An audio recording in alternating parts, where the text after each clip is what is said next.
Hey everyone, welcome to my channel movie explain in dark. Guys, आज मैं आपको बताने वाला हूँ एक ऐसी मूवी के बारे में जिसमें एक लाश सेक्स करने के बाद हो जाती है जिंदा।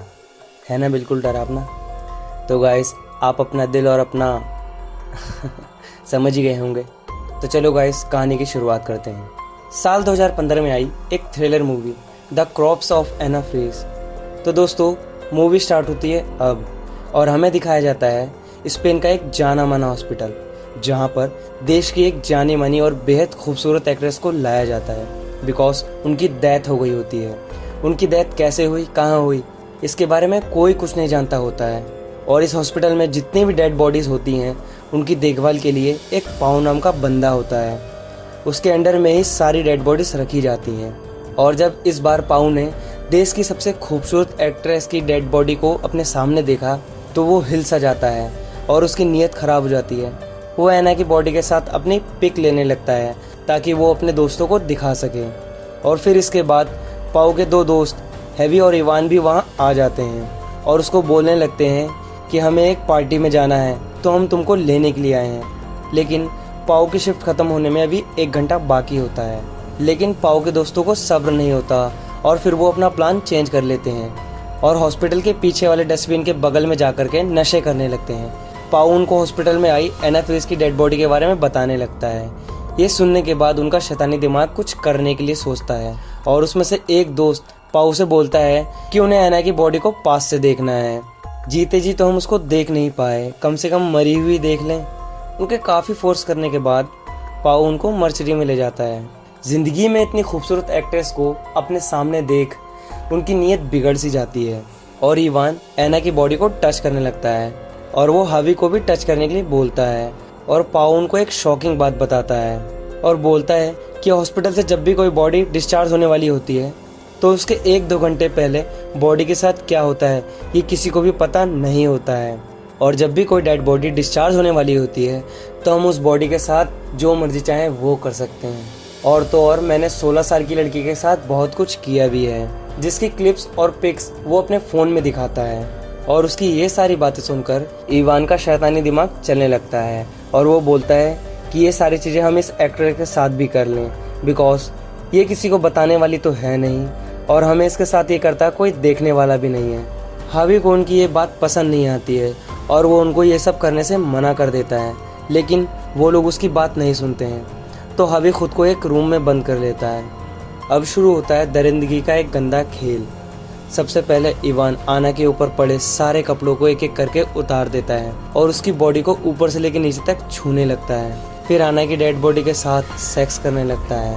पाउ को इन सब से कोई फर्क नहीं पड़ता क्योंकि वो ऐसा खुद कई सारी डेड बॉडियों के साथ कर चुका होता है। और इधर कुछ देर बाद जब इवान भैया का मन भर जाता है तो वो वहाँ से निकल लेते हैं। फिर इसके बाद अब बारी आती है पाउ भैया की। पाउ भाई का लेवल तो 7वें आसमान पर होता है। वो ना आओ देखते हैं ना ताओ, सीधे एना की बॉडी पर चढ़ जाते हैं। पाउ अपना काम निपटा ही रहा होता है कि तभी होता है एक ऐसा करिश्मा। एना की आंखें खुल जाती हैं। एक पल के लिए तुम सोचो मेरे भाई, अगर तुम एक हॉस्पिटल में हो और वहाँ पर एक डेड बॉडी जो कि पूरे 1 दिन से पड़ी हुई है और ना ही उसमें कोई हलचल है और उसकी आंखें खुल जाएं, उठकर खड़ी हो जाए, तो आपका क्या हाल होगा, ये हमें कमेंट करके ज़रूर बताएं। जब एना की आंखें खुलती हैं तो वो पाउ को अपने ऊपर देखती है और देखती है कि पाउ उसके साथ क्या कर रहा होता है।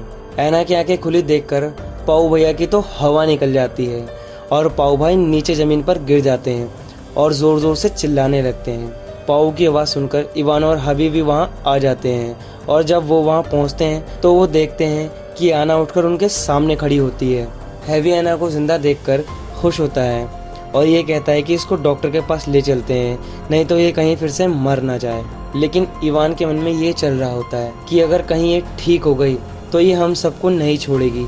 इसलिए इवान बोलता है कि हमें इसे मारना होगा, नहीं तो ये हमें नहीं छोड़ेगी। लेकिन हावी इन सब के खिलाफ होता है।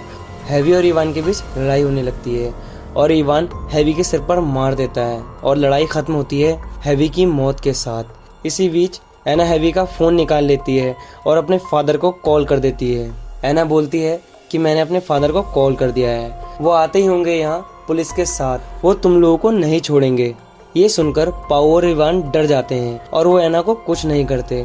वो उसको डॉक्टर के पास ले जाते हैं, लेकिन जब वो उसको डॉक्टर के पास ले जा रहे होते हैं तो बीच में ही हेवी का फोन बजने लगता है और इवान कॉल उठाता है और उधर से एक बंदा बोलता है कि वो कॉल पिक नहीं कर पाया था जब उसका कॉल आया था। तो इवान समझ जाता है कि आना ने उससे बचने के लिए झूठ बोला। इवान समझ जाता है कि आना यहाँ से भागना चाहती है। इसके बाद वो दोनों आना को वापस मर्सरी में ले जाते हैं और यहाँ लाने के बाद इवान चला जाता है वो डस्टबिन लेने के लिए, जिसमें उन्हें हेवी की बॉडी को ठिकाने लगाना होता है। और जब इवान डस्टबिन लेने गया होता है तो पाओ अकेला एना के पास होता है। तभी एना को एक आइडिया आता है खुद को बचाने का। वो पाओ से बोलती है कि इवान तुम्हें धोखा दे रहा है, वो मुझे मारने के बाद इन दोनों कत्ल का इल्जाम तुम पर डाल देगा। ये सुनकर पाओ बेहद डर जाता है, लेकिन वो आना की बात पर ज्यादा ध्यान नहीं देता और उसके मुंह और हाथ पर टेप लगा देता है। और फिर वो दोनों मिलकर एना की मौत की प्लानिंग कर रहे होते हैं। इवान बोलता है कि इसको जहर दे करके मार देते हैं,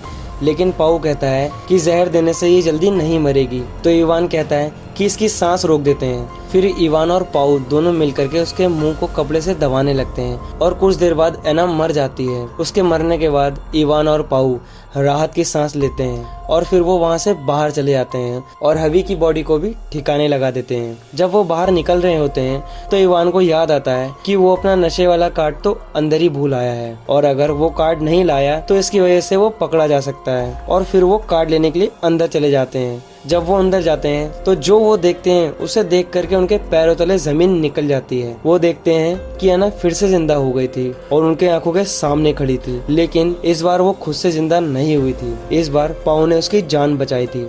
अब आप लोग सोच रहे होंगे कि ये कब हुआ, तो मैं आपको बताता हूँ। जब इवान हेवी की बॉडी को ठिकाने लगाने के लिए डस्टबिन लेने गया होता है, उस टाइम एना ने पाओ का ब्रेन वॉश कर दिया था और बताया था कि हेवी की जान इवान ने ही ली है। इवान ने हेवी का गला दबाया था। ये सुनकर पाओ सैड हो जाता है और आना को बचाने की प्लानिंग करता है।